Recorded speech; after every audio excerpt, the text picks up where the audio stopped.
Hello, I'm back and I'm alive for some reason.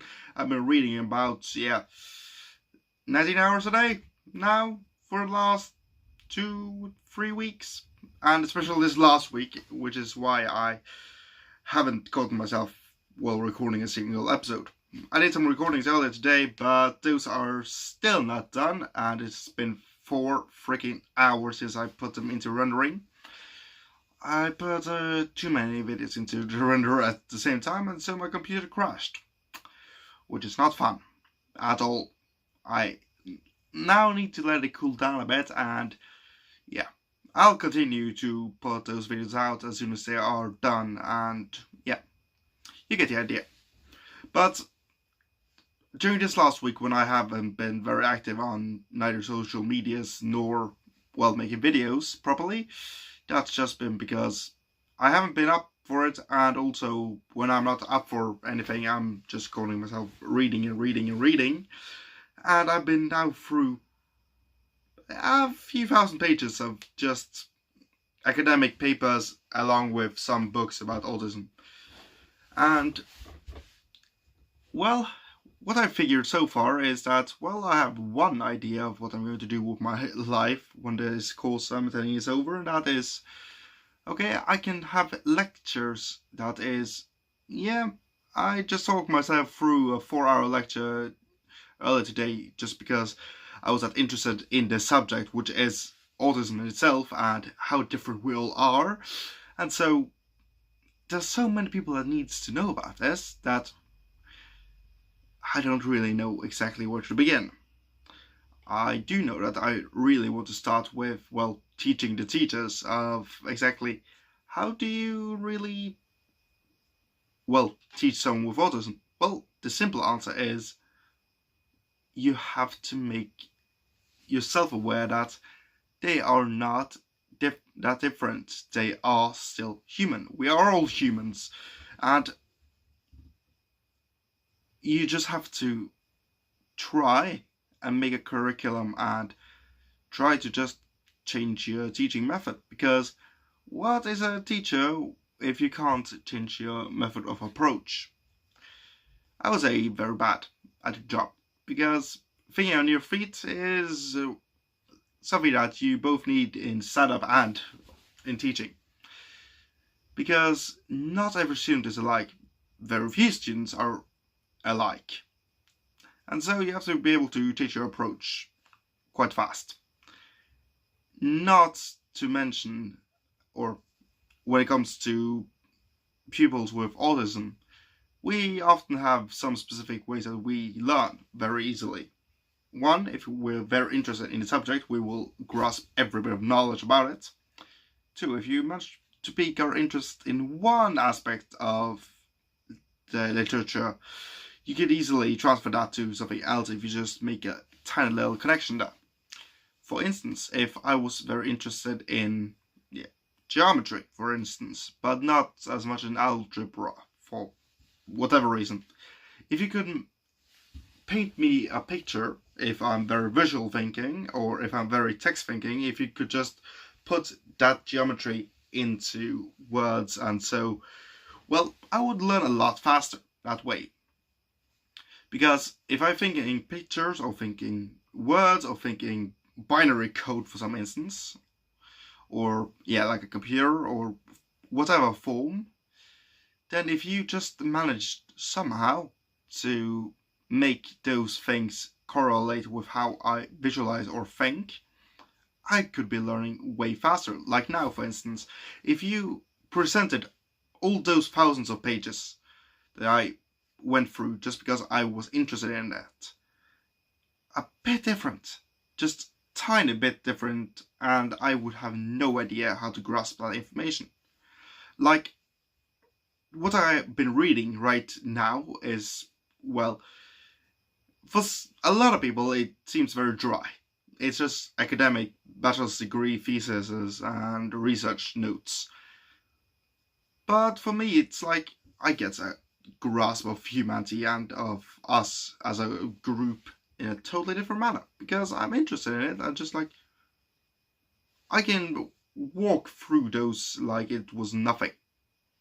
if I was reading a recipe or if I was reading, just about anything, I read both fiction and facts the same speed, because I always analyze it. Thanks, literature, you help a lot. And so, if it's your perfect book, if it's the one thing that you love to read over and over, then you know that you can read that quite fast. I've never been the one who wanted to make a book last forever. I haven't encountered my book yet in that regard. But then again, I just read it and just, when is the next one coming out, please? Give me the next one. I can't wait. Give it to me now. Yeah, I'm the same with academic papers, because I just want to go on and read the next one, and the next one, and the next one. And so, if I were to be a teacher in normal classes, then I would be 5th generation. But then again, when it comes to kids, I personally think they're a bit too noisy for me. And their parents aren't really what I'm all about. Teaching the teachers, however, that could be very interesting, because those are adults, and so I don't have to, learn them how to be normal in that instance or in that same regard. I can learn them about exactly how we function, because I've been going through so many hundreds of pages of special ped, or SpecPed. Basically, instead of just having the normal pedagogy and teaching techniques about how to teach or how to approach different kinds of kids, pupils, students, this is about those with different conditions, like mental health conditions, or genetics, what you're born with, what you are, or if you get something differently. Like, for instance, you teach often one with ADHD in another matter than someone without ADHD. You teach someone who is more practical than someone who's way more theoretic. Like, for instance, if I was going to show you something, I would approach you in a different manner depending on how you learn best and how you are as a person. And so that is what I've been reading a lot about. And still, I found a book that I contacted the writer about, I think it was yesterday, on Twitter, and what he wrote in 1999 is still a light year apart from where we are at the special teaching. And I think that is incredibly slow from their aspect, because if you had material from 20 years ago that you still don't think is relevant or have any idea what it is, well, read a bloody book then. Because if one who has, or, is autistic can write it that well, which was incredibly impressive, just because I've been trying to write my entire life and I still can't formulate one sentence to, awaken those same emotions that she did in me when I read that book. And so, how to put it, I could easily relate to almost every single sentence in that book, and that stroked that nerve within me, like, yeah, I was a weird kid. You were a particularly weird kid. But I can correlate a lot of those same things. Like, one sentence is that, sorry, just have to translate from Danish to Norwegian to then English in my brain, that she would easily respond to sounds, like noise, like having problem with filtering out sounds, and does name and didn't respond properly to that. He ate a lot of weird things, like silver paper and such. That was not the easiest for the stomach to process, and so she ended up in hospital more than once. I was a weird one because I tried for some reason to, well, eat a lot of different things myself. I ended up eating or trying to eat a light at one point. That is not the healthiest idea because they have a lot of things in them that you don't want in your body. I didn't want to be on fire. That would be lit. Sorry. Anyway, you have an entire passage in the book about when we try to not say anything or that we want to say it, maybe not best, and we don't think of the consequences of. And I could so relate to that passage. It's not that long, but it will take me a few hours to rewrite it into English. It's already in the book, so I'll leave it in the description if I can find it in English. And so you can check it out yourself, because I would severely recommend it. The book is 20 years old, still one of the best I've read about subjects, well, in my entire life, about mental illnesses and, well, mental challenges, I would say. Especially when it comes to autism, because at a course the other day, we had a very easy question, as for me at the very least, and that was, what is the difference between someone in the group of us who have autistic tendencies and autism and those who don't? I had a very simple answer: the diagnosis. And the core symptoms. That is what is the entire difference. It's the correct answer.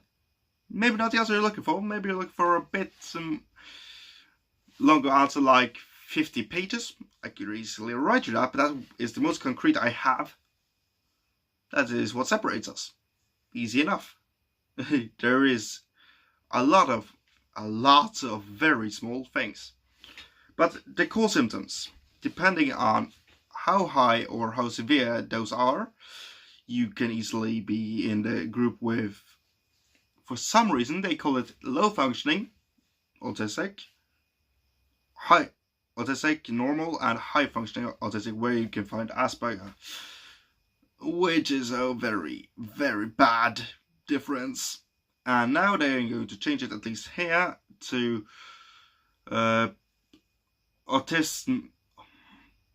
autistic spectrum diagnosis.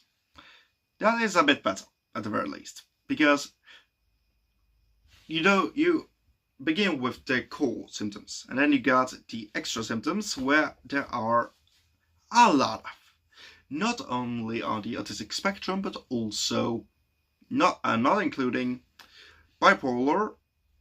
You got anxiety, you got depression, you got some symptoms from Tourette in there, you got some symptoms that are often related to ADHD, ADD, and so on and so forth. To put this into perspective, if you had a stack of cards, 52 cards like in a deck, and you shuffle them, and how many different possible outcomes do you have of those? 52 faculty, which means 52 times 51 times 50 and so on. And if you add up all those symptoms that are considered extra symptoms or extra challenges when it comes to autism, there are over 200 different ones, which means you can multiply that deck by 4. You have enough combinations there that if you alone were to shuffle, you will be shuffling for thousands of years until you found the same combination again. That's a lot. Because if you shuffle for every minute, 1 minute times 1000 and, 1024? Something like that at the very least. Sorry, my math is not the best today, but yeah, you get the point. That is a very high number, and that is just for 200. Then you can add in the factor that a lot of people who has autism also has bipolar, they have Tourette, they have ADHD. The statistics for that is very weird in the fact that I'm getting annoyed at the statistic, and I love math. Like, if you got autism, you have a 20% chance of being bipolar. You have a 10% chance of having anxiety. If you have anxiety, you have 40% again chance of having depression. You have a 10% chance directly for having depression without the anxiety. How? You have a 20% chance of having ADHD combined with the autism. You have a 1% chance of having Tourette's. If you have ADHD, you have a 10% chance of having Tourette's. If you have Tourette's first, you have a 50% chance of having ADHD as well. How does this make any sense? If I had a chalkboard behind me, I would make you having a headache or an aneurysm like I have the entire week. Because math doesn't add up. I don't like it when things don't add up. I have a tiny problem with that. A tiny one. Sorry, a bit intense there. But that is just because I like it when things add up and I hate it when it doesn't. Anyway, I'm getting a bit digressed here because, well, statistics. Those can be fun. Or you can hate them altogether. Anyway, when it comes to this, I have a lot I want to say and a lot of methods I want to try out. But depending on where you start, we have to start from there. As is the, core belief of, teaching. We don't know how we're going to do things until we know exactly where to begin. That is true with a lot of things, especially when it comes to teaching. Because that profession, I have a lot of opinions about it. Because, being almost a 5th generation teacher myself, it's mainly the only thing we talk about during every single meal we have in common here in, the house.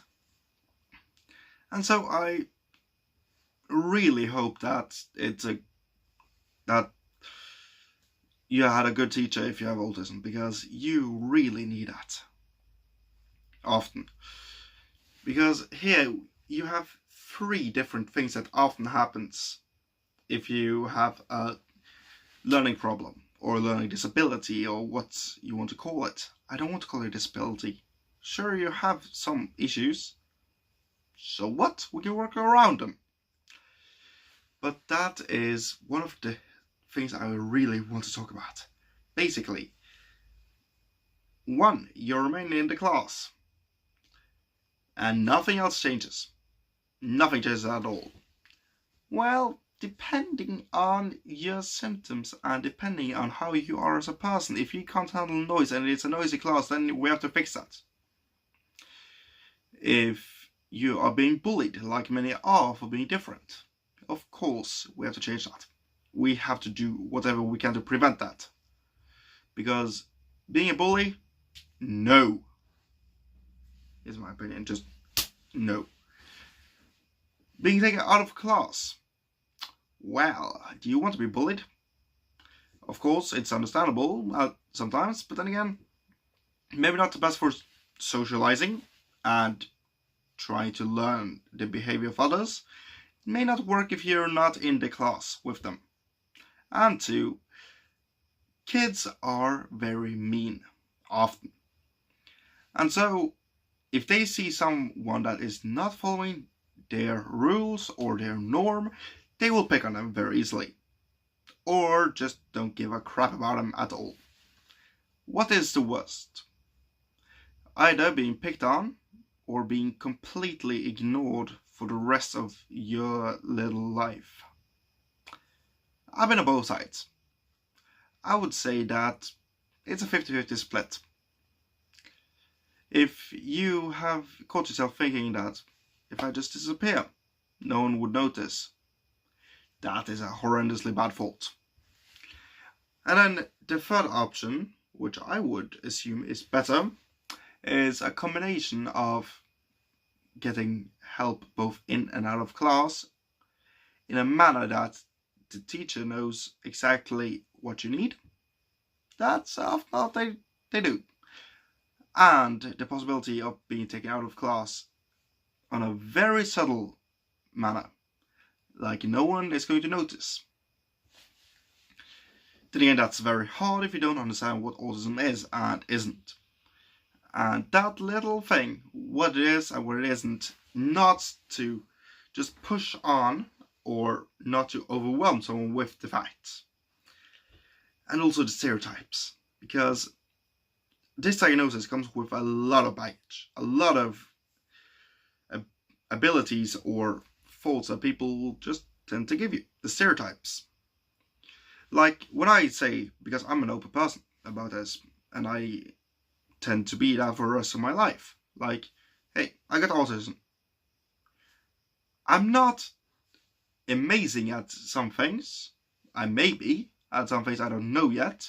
I can easily be a sponge when it comes to knowledge, but it has to be in my field of interest. I'm not automatically expert at something. I have to learn it like everyone does. I just learn it a bit differently, depending on the subject and depending on my interest in it and my abilities in it. Like everyone. What my main problem is, mine as in me, not in my group because we are individuals, is that I'm not that good at socializing. I tend to be very intense in conversations. I'm extremely stubborn at some things, as you know by now. And I can keep talking for hours upon hours when it comes to certain subjects. And I stutter sometimes. Not as much in real life as I do here, but then again, that's because normally in real life I have already known for 5 days exactly what I'm going to say in that situation. 6, I'm digressing a lot. 7, I'm a bloody weirdo. 8, I make a lot of puns. But those things you know. But then again, those are my personal qualities combined with the autism. If you think about autism just as in the core symptoms, sure you can do it, but you get an entirely wrong picture. Because you're thinking of between 5 and 10 different symptoms as the core. I might have a very light core, but a lot of side issues or challenges that are way heavier than what this little thing represents or says. And that is a big problem that a lot of people don't understand. Like, oh, you have that, but you don't fit these criteria perfectly. Because the fact is that it's very easy for me, or it's not easy, it's the fact that I'm born with this. These are all my problems, not only this little thing. Please get that into your head, and don't think that I'm automatically extremely good at something just because I have autism.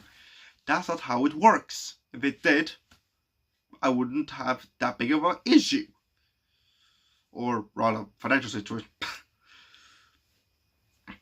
And the worst tip I read, or tip, for ADHD and Asperger or autism is don't do things that you're not good at. Don't practice on things you're not good at. Just keep doing things you're good at. Holloway, you wrote this. Tell me, how the fuck am I supposed to be good at something if I don't practice it? We do not, and we are not extremely good at something without doing it a whole lot. You need around 10,000 hours to be good at something. And so, please tell me, in any way, shape or form, what were you extremely good at without practicing it? It's not like I was born, just put me in front of a piano and I will play Beethoven's Fifth. That's not how it works. No matter who you are, you're not that from birth. You might have a very good talent at it and be able to learn something, but you still have to learn it. You still have to practice. Unless you're some sort of a genius with 500 IQ. But still, in most scenarios, you have to practice something to be good at it. That is a universal truth. Same goes with autistic people. We are not extremely good at something without trying it out first. We're often very frustrated when we try to do it at first. Then that goes over and we'll be better at it. We're not great at it immediately. So please get that into your head. We are not perfect the first time we do it. Sorry, digressing again. Anyway, when it comes to this subject, I have a lot on my mind and I have a lot to talk about. So let's please pick this up at a later time when I have a few hours to talk about it, because right now I'm out of the rabbit hole for now, and I hope to stay this way a bit until I find a new paper. Oh, there's a little paper over here. Easy now. Anyway, thank you so much for watching, and I'm trying to be a bit more up these days. Anyway, have a great day. No matter who you spend it with, I'm spending it with more papers. Till next time. Bye bye.